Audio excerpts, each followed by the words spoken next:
Everybody was happy except Zayd. I lost my beloved wife. What's more, I'm not the Prophet's adopted son anymore.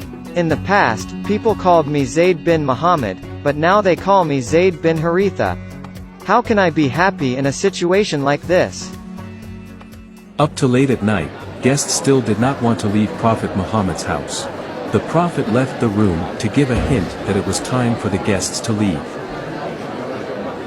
After a while, most people left Muhammad's house. But 3 people still remained. These people are still here. Why didn't they leave? Don't they know that we want to be alone? The Prophet showed displeasure with them. Look. He tried to show us that we should leave. Why not telling us directly? Maybe he needs Allah's help to get rid of his guests.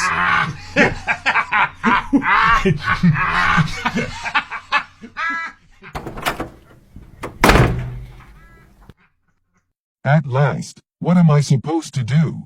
Ask them to leave? People just have no manner. Here is the verse to get rid of guests who stay for too long in your house. Quran, Surah Al-Ahzab, verse 53. O you who believe, do not enter the homes of the Prophet, unless you are given permission to come for a meal, and do not wait for its preparation. And when you are invited, go in, and when you have eaten, disperse, without lingering for conversation. This irritates the Prophet, and he shies away from you, but God does not shy away from the truth. Even after the wedding, people continued to talk negatively about Muhammad's marriage to Zaynab. How could he have the heart to cancel Zayd's adoption? That's right. Doesn't he remember in the past when he swore in front of the Kaaba to take Zayd as his own son? In our culture, once we adopt someone as a child, then that person becomes a member of our family for life. For life. Muhammad felt the need to stop people talking about the disgrace he had done to Zayd. I have to do something. Zayd led the Muslim army to attack Basra, take over Byzantine power there. Be the flag bearer. Yes, Rasulullah. Zayd led 3,000 Muslim soldiers to Basra. The other 2 commanders of the Muslim army were Ja'far bin Abi Talib and Abdullah bin Rawaha. Is your private part still swollen? Just shut up. Zayd led his army from Medina to Basra, which was located in the Shem or Syria region. The Byzantine force intercepted them at a village called Muda.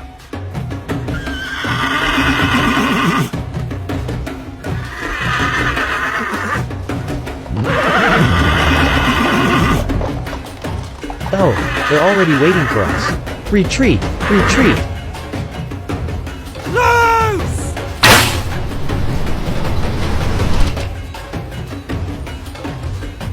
The 2 Muslim commanders, Ja'far bin Abi Talib and Abdullah bin Rawaha, died in the battle.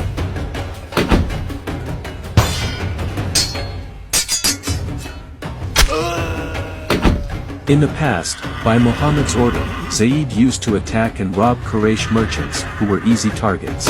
This time, he dealt with a real powerful army.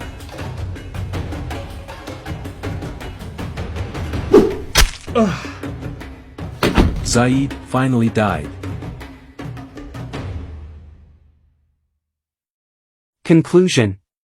In Quran Surah Al-Ahzab verse 36, Allah and Prophet Muhammad forced Zaynab to marry Zayd. But then Prophet Muhammad felt in love, or lust, toward Zaynab after he saw her naked. Zayd found out about this and he divorced Zaynab so that Prophet Muhammad could marry her. Allah explained in Quran Surah Al-Ahzab verse 37 that the reason Prophet Muhammad married Zaynab was to show that it was permissible for the Muslims to marry their adopted sons' ex-wives. Strangely, Allah then revealed Quran Surah Al-Ahzab verse 40 to forbid the adoption of children and to prohibit calling one's child other than his or her biological father. If that is the case, actually, the marriage between Prophet Muhammad and Zaynab was unnecessary. After adoption is forbidden in Islam, Muslims would not have any adopted son, let alone his ex-wife.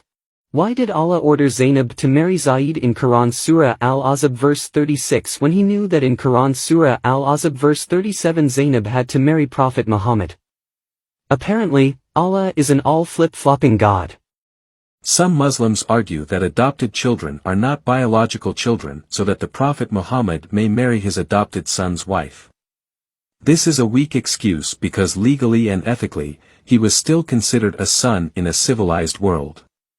Had not Muhammad sworn before the people of Quraysh, in front of the Kaaba, that Zayd had become his own son? Bear testimony, all ye that are present. Zayd is my son, I will be his heir, and he shall be mine.